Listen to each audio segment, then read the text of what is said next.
अर्थ news Studios में मैं शिवांश सत्य गुप्ता मिडनाइट में लाइव आए हैं। मैटर ही ऐसा है, जम्मू कश्मीर का जो हमारा हिस्सा इलीगली ऑक्यूपाई किया गया है पाकिस्तान द्वारा, उसमें जम्मू कश्मीर के जो मूल निवासी हैं उनके साथ जुल्म, कत्ल व गैरत हो रहा है। रवीश, आपको भी दुख बहुत ज़्यादा हो रहा होगा क्योंकि हम इमोशनली कनेक्टेड हैं उस पूरे इलाके के साथ, क्योंकि महाराजा द्वारा बनाया हुआ पूरा जम्मू कश्मीर जो रियासत हमारी है उसको किस तरीके से इंडियन गवर्नमेंट की, जिसको हम लापरवाही बोल रहे हैं उस टाइम की सरकारों की, कि ये पूरी पॉपुलेशन जो उधर चली गई, इलाका भी चला गया और आज पाकिस्तान अपना असली रंग दिखा रहा है। उनके ऊपर मासूम लोगों पे गोलियां चलाई जा रही हैं। अब मैं चाहूँगा एडिटर साहब, अगर आप चला सकते हैं तो वो वीडियो दिखाएं कि किस तरीके से मासूम लोगों के ऊपर गोलियां चलाई जा रही हैं, उनको मारा जा रहा है और सड़कों पे लाशें बिखरी हुई हैं। और मांग क्या रहे हैं वो? आटा, चावल, क्या बोल के उनको राइट्स। रवीश भेजा गया था वहाँ पे? हाँ, बिल्कुल, कि आपको एक आज़ाद मुल्क देंगे, नाम ही दिया गया। देखो कैसा बेवकूफ़ बनाया गया है कि नाम ही दिया गया आज़ाद और कश्मीर। यहाँ के लोगों को भी उसको दिखा दिखा के आज बेवकूफ़ आज बनाया कश्मीर में हम देख रहे हैं, जम्मू कश्मीर के जो हमारे भाई हैं हाँ। वो भी परेशान हो रहे हैं कि ये लोग जो ब्रह्म वहाँ टूट रहा पे, है उनका। हाँ, और बैक वो ब्रह्म था। अब इनकी अगर हम बातें सुनाएं तो बड़ा दुख हो रहा है। तो हमारी सारी संवेदनाएं इनके साथ हैं। इंटरनेशनल मीडिया को भी हम रिक्वेस्ट करते हैं, जो भारत में सो कॉल्ड एजेंडा चलाने वाली कंपनी है, जो एनजीओज थी जो ह्यूमन राइट्स की बात करती थी, वो कहाँ सोई हुई हैं?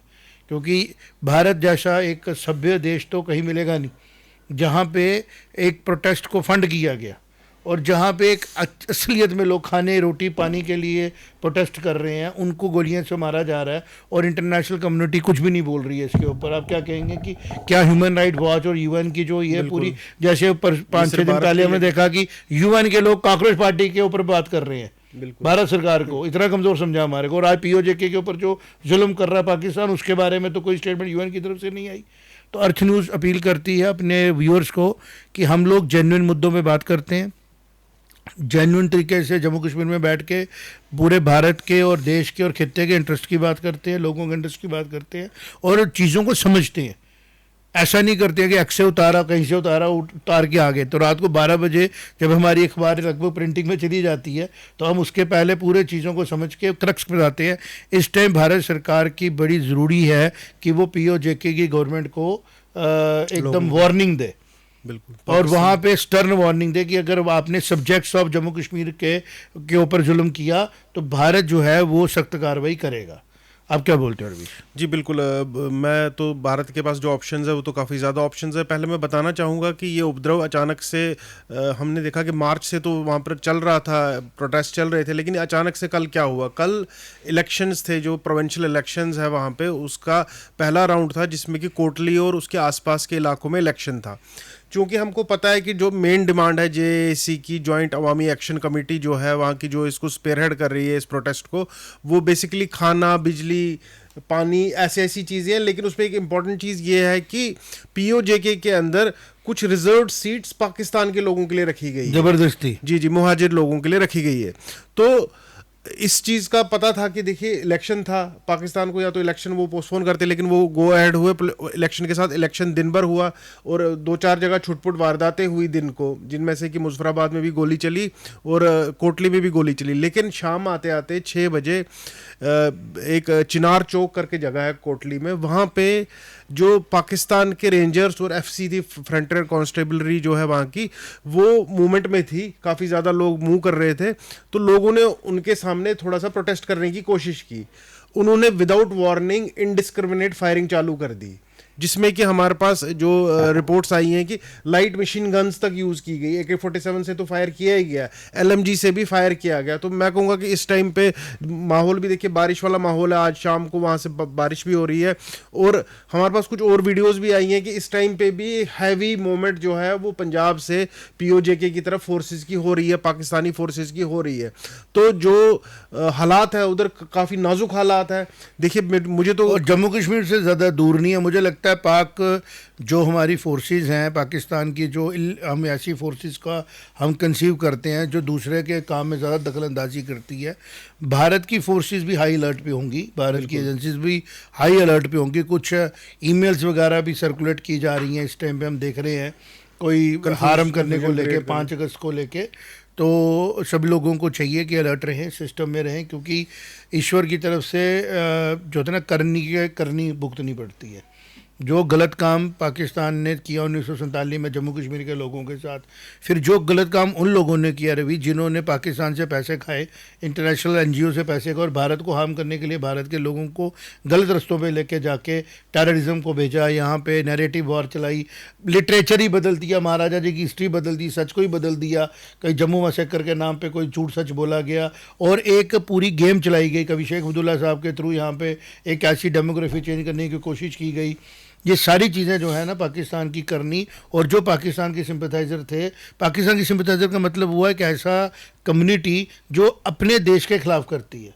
पाकिस्तान तो उन्हीं लोगों से बना ना जो भारत के ख़िलाफ़ बने, जो लोग पैसे से पैसा लेके और अपने देश के ख़िलाफ़, जैसे एक बेटा अपने बाप के ख़िलाफ़ हो जाए तो फिर वो एक टाइम पे तो कभी ना कभी सेटल डाउन होगा ना।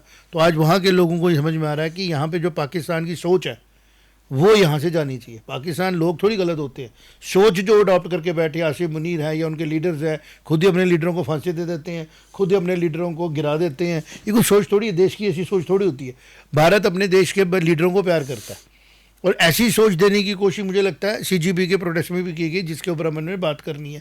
सबसे पहले बात करेंगे सीजेपी प्रोटेस्ट की। एक रिपोर्ट सामने आई है और सौरभ दास को मैं पता है, मैं बार बार गवर्नमेंट से अपील करूंगा कि गवर्नमेंट आपके पास राइट्स है कॉन्स्टिट्यूशन के, आप अपनी एजेंसीज को लगाइए।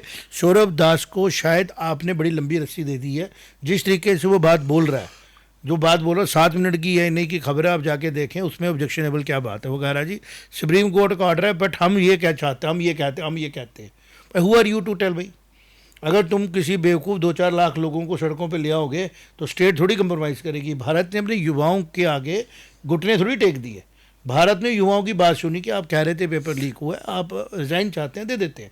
बट इसका मतलब थोड़ी कि भारत का कॉन्स्टिट्यूशन ही सौरभ दास चलाएगा। वो सुप्रीम कोर्ट के ऊपर भी एरोगेंस दिखा रहा है। मतलब खुद तू वकील है और तू आज बोल रहा है कि भाई अगर उधर एफआईआर पहले थी, हम चाहते हैं कि नहीं जी जिसके ऊपर पहले एफआईआर है वो भी एफआईआर ही ना चले। मतलब 2873 अगर क्रिमिनल्स अगर आपके साथ खड़े हो गए तो उनको इम्यूनिटी दे दो। ये कौन सी बात हुई रवि? ये कौन सा कानून है? ये कौन सा कॉन्स्टिट्यूशन है? बिल्कुल, मेरा तो सबसे पहले 2873 है, जिसमें मैं एक ब्रीफ कर देता हूँ जो लोग हमें सुनते हैं। मर्डर 101 लोगों पे चार्ज है, अटेम्प्ट टू मर्डर 62 पे चार्ज है, डकैती रॉबरी 284 पे चार्ज है, रेप के 61 पे चार्जेस है, पॉस्को 6 पे है, मोलेस्टेशन ऑफ वुमन 25 पे है, आर्म्स एक्ट 229 पे है, स्नैचिंग 138 पे है, किडनैपिंग 19 पे है, एनडीपीएस 67 पे है, other IPC BNS and special laws के अंडर 1894 979 989 हीनियस क्राइम के जो कन्विक्ट जिसको हम बोलते हैं ना, जिनके ऊपर कंप्लेंट्स है, क्रिमिनल्स हैं। तो सीजेपी पार्टी कह रही है इनकी गलती है, इनके ऊपर भी जो एफआईआर है वो विड्रॉ कर दो, बाद में भी उनको कोई तंग नहीं करे। भाई तंग कर रहे हैं, तंग तो तुम कर रहे हो सबको। तुम हमारी युवा जनरेशन को बता रहे हो कि 4 लोग सड़क पे आ जाओ तो देश जो है वो झुक जाएगा। भाई who is government to go beyond constitution? मेरा एक मानना है, मुझे एक बात बताओ, जो वो बातें कर रहा है उसको अरेस्ट करके जेल में डालो प्रोवोकेशन के केस में, क्योंकि वो आज सेडिशन कर रहा है। वो कह रहा है जी मैंने डेमोक्रेसी बचाई। डेमोक्रेसी तूने कैसे बचाई? अभी इलेक्शन हो गए, लोग इलेक्शन में कंटेस्ट करेंगे, जो इलेक्शन जीत के आएगा वो आ जाएगा। तूने डेमोक्रेसी का मजाक उड़ाने की कोशिश की, लोगों ने बचपना समझ के तेरे को कुछ नहीं कहा। आज हम गवर्नमेंट से अपील करते हैं being a citizen of this country कि ऐसे लोगों को अरेस्ट करिए, लोगों को भड़काने के केस में, जैसे होता है ना भड़काने वाली जो धाराएं लगती हैं। और सुप्रीम कोर्ट की इंसल्ट की है इसने, ये कंटेम्प्ट बनती है। इसने कहा कि सुप्रीम कोर्ट ने कहा कि 18 साल से छोटे जो लोग हैं उनको आप रिलीज कर दो। कहता जी हमें नहीं ये मंजूर है। भाई तू कौन होता मंजूर करने वाला? तू जाके कंटेस्ट कर, कोर्ट का ऑर्डर सर्वोपरि है। कोर्ट के ऑर्डर पे भारत सरकार चलती है, कोर्ट के ऊपर दुनिया चलती है, कोर्ट के ऑर्डर के हिसाब से पार्लियामेंट में चीज़ें होती हैं। और तू कह रहा है जी जस्ट बिकॉज कि हम लोगों ने एक मजाकिया काम करना शुरू कर दिया आप सब लोग हमारे पीछे हो जाओ। This is highly objectionable. देखिए, मेरा सबसे पहले मानना ये है कि जो नई दिल्ली में जो प्रोटेस्ट चला ये कोई युवाओं का प्रोटेस्ट नहीं था, अभी भी नहीं। ये सेम वही लोग थे, इसके फाइनेंसर सेम वही लोग हैं जो आज पीओके के लोगों को मार रहे हैं। कनेक्टेड है, ये कनेक्टेड है। 100% कनेक्टेड है। जो लोग पीओके के लोगों को मार, जो आइडियोलॉजी पीओके के लोगों को मार रही है वही आइडियोलॉजी इनकी स्पॉन्सर थी। हिंदुस्तान में, भारत के अंदर करीबन 50 करोड़ के करीब युवा है। इनके साथ अगर कोई 5000 6000 लोग थे पर्टिकुलर धर्म के 2874 जिनमें से कि 3000 तो क्रिमिनल थे। और आप समझिए बात को, मैं इसमें से थोड़ी और डिटेल में आऊंगा कि ये जो डेटा आया है क्रिमिनल डेटा, इसमें से 2800 में से आइडेंटिफाई किए गए हैं 442 थ्रू लाइजनिंग टाइप, मतलब पूछताछ के तरीके से, और जो 2400 है वो इनकी एक नई जो एक सॉफ्टवेयर बना है दिल्ली पुलिस का, जो कैमरा के थ्रू चलता है। तो ये कैमरा जो है लास्ट के सिर्फ 3 दिन लगाया गया था। तो जिन दिनों उपद्रव मचा उधर 3000 क्रिमिनल आए नहीं थे, ये भेजे गए थे सिलेक्टेड लोग। और सौरभ दास का जो सूडो कॉन्फिडेंस है ना, तोड़ना जरूरी है। एक चीज इंपॉर्टेंट है, ये जो क्रिमिनल्स हैं ये दिल्ली के कुछ पर्टिकुलर इलाकों से है, जैसे सीलमपुर, शादरा, नॉर्थ ईस्ट दिल्ली जो है, तो ये काफी मुस्लिम बहुल क्षेत्र है। उस इलाके से जो क्रिमिनल्स हैं इनको भेजा गया था वहां। आज मुफ्ती मैडम ने भी कुछ स्टेटमेंट दिए ना इस किस्म की, और उसको कंडेमन भी किया गया कि उन्होंने कहा था जी ये एक बहाना बना रहे हैं, क्योंकि उनको पता है लॉ तोड़ा गया। देखिए मैं आपको बार बार एक बात बोलता हूँ, ये बड़ी नाजुक स्थिति है जिसमें गवर्नमेंट की अग्नि परीक्षा हो रही है। अगर गवर्नमेंट कानून अपने हाथ में ले रही थी कि मैं माफ़ कर देती हूँ तो भी गलत है। हु इज़ गवर्नमेंट की सड़क पे क्राइम हो जाए और आप बोलो माफ़ कर दिया, आप तो गलती कर रहे हो ना। अगर क्राइम किया तो सजा मिलेगी। अगर प्रोटेस्ट की कोर्ट, देखो supreme court of India is the hope, is the ultimate institution जो जस्टिस प्रोवाइड करने के लिए कॉन्स्टिट्यूशन ऑफ इंडिया के तहत सबको सर्वोपरि, और parliament of India the temple of democracy है ना। कौन राइट दे सकता है कि आप इन इंस्टीट्यूशनों में बने हुए कानूनों को बाईपास कर दो। उन्होंने कहा है अगर पीसफुल प्रोटेस्ट हो रहा है तो उसको रोका नहीं जा सकता, लाठी नहीं चला जा सकती। तभी सौरभ दास जैसा इडियट आदमी क्या बोलता है कि पीसफुल प्रोटेस्ट भी हटाओ ये लाइन। भाई सुप्रीम कोर्ट को तुम बताओगे कि क्या सही है क्या गलत है। अगर तुम प्रोटेस्ट के नाम पे वहाँ पे क्राइम करोगे, प्रोटेस्ट के नाम पे तुम वहाँ पे वो क्या बोलते हैं जो उपद्रव मचाओगे, प्रोटेस्ट के नाम पे तुम मॉब लिंचिंग करोगे, सिक्योरिटी फोर्सेस को मारोगे, दुकानों में घुसोगे, लूट खसूट करोगे, मुझे एक बात बताओ रवीश, तो तुम पे धाराएं नहीं लगेंगी। जस्ट बिकॉज कि तुमने एक प्रोटेस्ट कर लिया, तुम्हारे साथ 4 लोग खड़े होके आगे, वो 4 लोग भी ऐसे जिनमें से 3 क्रिमिनल्स थे, और तुमने एक आदमी दिखाया ये क्रिमिनल नहीं है। तो सुप्रीम कोर्ट ऑफ इंडिया ने जो ऑर्डर दिया है उस ऑर्डर को सबने रिस्पेक्टफुली फॉलो करना है। और हमारी ऑब्जेक्शन है उस स्टेटमेंट पे सौरभ दास की जो एएनआई को उसने दी कि इस एएनआई के स्टेटमेंट के ऊपर एक लीगल इंस्टीट्यूशंस जो हैं वो काम करें, and he should be kept under बाज, और उसकी पूरी स्क्रूटनी की जाए, इनकी क्वालिफिकेशनों पर स्क्रूटनी की जाए, इन लोगों के स्पॉन्सरों पर स्क्रूटनी की जाए। दीपके के पास 90 लाख करोड़ रुपए कहां से आए? हमने पहले भी शो में कहा, भारत अपने युवाओं के साथ खड़ा है। भारत अपने युवाओं के मुखौटे में छुपे हुए गद्दारों के साथ नहीं खड़ा। और मैं ये कहना चाह रहा था कि जो ये स्टेटमेंट दिया है इन्होंने सौरभ दास ने, ये इनका कहना ये है कि ऑर्डर सुप्रीम कोर्ट का आज एक इंटरिम ऑर्डर आया जिसमें 4 नंबर पे बोला गया कि जो एफआईआर्स हैं, जितनी भी एफआईआर्स रजिस्टर हुई है उनके ऊपर आप छानबीन कीजिए। अब सौरभ दास का तर्क सुनिए क्या है। सौरभ दास कह रहे हैं कि सरकार ने बच्चों वाला तर्क कि पहले हमसे उन्होंने डील की थी जनता के सामने, तो जी वो सुप्रीम कोर्ट का ऑर्डर ना माने, उन्होंने बोला है, ये वर्बली बोला है, अजीब सा लगता है। सुप्रीम कोर्ट का ऑर्डर ना माने, वो हमसे एग्रीमेंट किया हुआ माने, नहीं तो हम। सरकार कौन होती है कॉन्स्टिट्यूशन जाने के? मैंने गवर्नमेंट क्या, गवर्नमेंट इतनी बड़ी है कि कॉन्स्टिट्यूशन के बियॉन्ड चले जाए, फिर तो ये बनाना रिपब्लिक क्या, ये मजाक बन गया। बिल्कुल, ये तो देखिए कुछ हद तक इनके even government can not go beyond the जुडिक्शन of courts. Right, court ने कहा है पीसफुल प्रोटेस्ट के ऊपर आपको लाठी नहीं चलानी है, नहीं चलानी है। अगर चलाई गई है एक्शन लो, और अगर पीसफुल प्रोटेस्ट नहीं है तो एफआईआर तो जो धाराएं लगती हैं अंडर कॉन्स्टिट्यूशन ऑफ इंडिया वो लगा के सख्त से सख्त कार्रवाई की जाए उन लोगों के खिलाफ जिन लोगों ने कानून तोड़ा है, चाहे वो किसी भी शक्ल में किसी भी वर्दी में है। और सौरभ दास जैसे लोगों को इमीडिएटली अरेस्ट करके सारे बिगड़े हुए बच्चों को ये मैसेज देना चाहिए कि भारत पैसा वैसे ही चलेगा जैसे भारत की सभ्यता है, जैसा कॉन्स्टिट्यूशन है। आपने प्रोटेस्ट करना था, बैठना था। अब रहते पीसफुल प्रोटेस्ट करते, आप सड़कों पे आए, पार्लियामेंट की तरफ दौड़ने लगे, आपने गाली क्या पब्लिक में अब्यूज करना, आम आदमी को अब्यूज करोगे, उसके लिए भी है। Prime minister of India is a father of country, सही है ना यार, हमारे शास्त्रों में तो ये लिखा है। नहीं, अब्यूज के अलावा मेरे इमोशंस है मोदी जी के साथ, मेरे इमोशन है हमारी कंट्री के साथ। I am hurt. क्या मेरे पास राइट नहीं है कि मैं एफआईआर लगाऊं ओपन कि इन लोगों ने पब्लिकली मेरे फादर को गाली दी है? बिल्कुल। तो उसके ऊपर क्या गवर्नमेंट बोले कि नहीं हम तेरे पे एफआईआर नहीं लगने देंगे क्योंकि बीड़ी कट्टी है? राइट सिर्फ सौरभ दास का है, दिस इज राइट नहीं है। This is I am saying he should be arrested. इसको अरेस्ट करने में टाइम लगाने से पूरी सीजीबी पार्टी को ही बैन कर दो पहले तो, क्योंकि भारत के अंदर कांग्रेस पार्टी नहीं हो सकती। क्योंकि कॉकरोच कोई ऐसा इंसेक्ट नहीं है जो सेलिब्रेट करना है। ये पूरे भारत की छवि विश्व में बिगाड़ने का एक तरीका निकाला गया, क्योंकि भारत एक युवा देश था, उसमें से चुने हुए नलायक युवाओं को इकट्ठा किया गया जो कहीं पे भी स्टेबल नहीं है। जैसे होता है ना कि बिगड़ी औलाद, हमने तो महाभारत में कहा बार बार, शकुनी और दुर्योधन की स्टोरी है, दुशासन, शकुनी, दुर्योधन, ये एक किस्म के लोग हैं, एक किस्म के लोग हैं, इनको पकड़ के साइड पे करना होता है। और अर्जुन को, युधिष्ठिर को, भीम को लाना होता है, वो भी युवा है। तो जो आज हमारे लोग टीवी मीडिया में हमें देख रहे हैं, वो भी इस बात को समझें कि अगर वो सोचते हैं कि यहाँ पे शकुनी है, हम दुर्योधन की साइड में पूरा देश खराब करेंगे, तो ऐसा नहीं होगा। भारत में महाभारत गाई जाती है, बोली जाती है, कारण क्या है? ताकि आने वाली जनरेशन संभली रहे।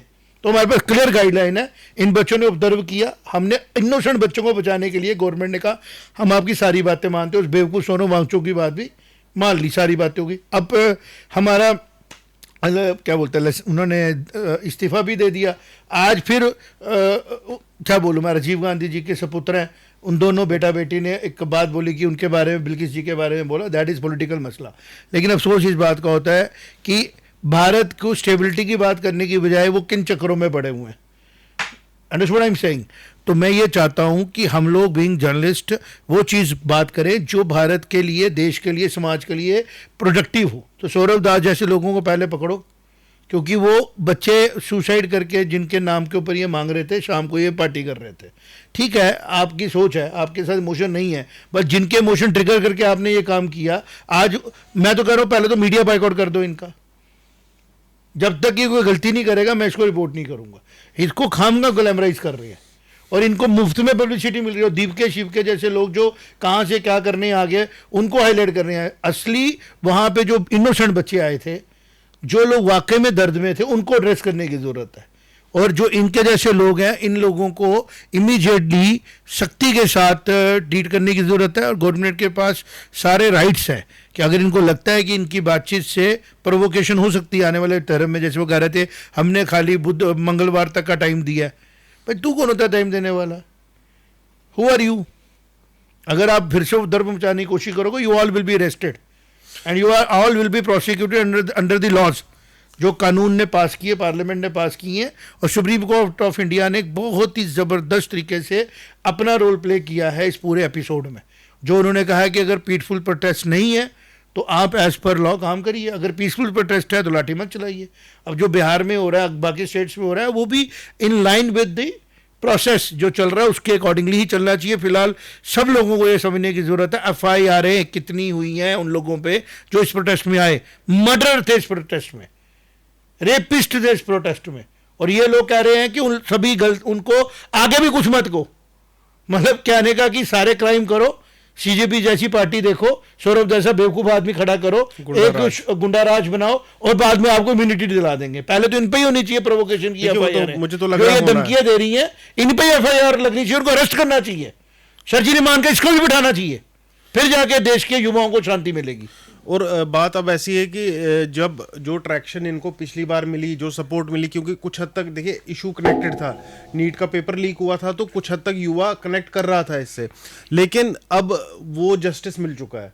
धर्मेंद्र प्रधान जी जो थे यूनियन मिनिस्टर थे, उनको पहले तो उन्होंने खुद अपनी इच्छा से चेंज करने की बात, उन्होंने कहा कि मैं रिजाइन ले लेता हूं। लेकिन अब जो है देखिए, जो 28 पॉलिटिकली सिलेक्टिव नहीं हो सकते।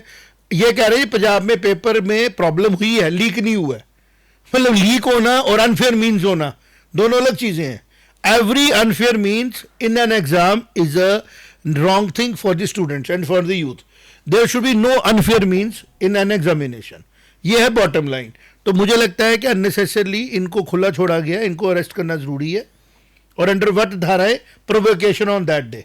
वो तो बेसिकली अब इन्वेस्टिगेशन हो रही है। तो मुझे लगता है कि देखिए दो चीज़ें हमारे सामने हैं, एक तो 2800 क्रिमिनल, और जो वो बिरयानी वाले की कहानी आपने शायद सुनी होगी। बिरयानी वाले का जो डेली का खर्चा था वो उसका आंकलन लगाया गया तो करीबन 10 लाख रुपए की बिरयानी रोज की जाती थी, जो कि बुलंदशहर का एक मोबाइल रिपेयर करने वाला छोटी सी दुकान थी उसकी। और उसका जब टोटल निकाला गया 3.5-4 करोड़ के हिसाब बना टोटल बिरयानी का।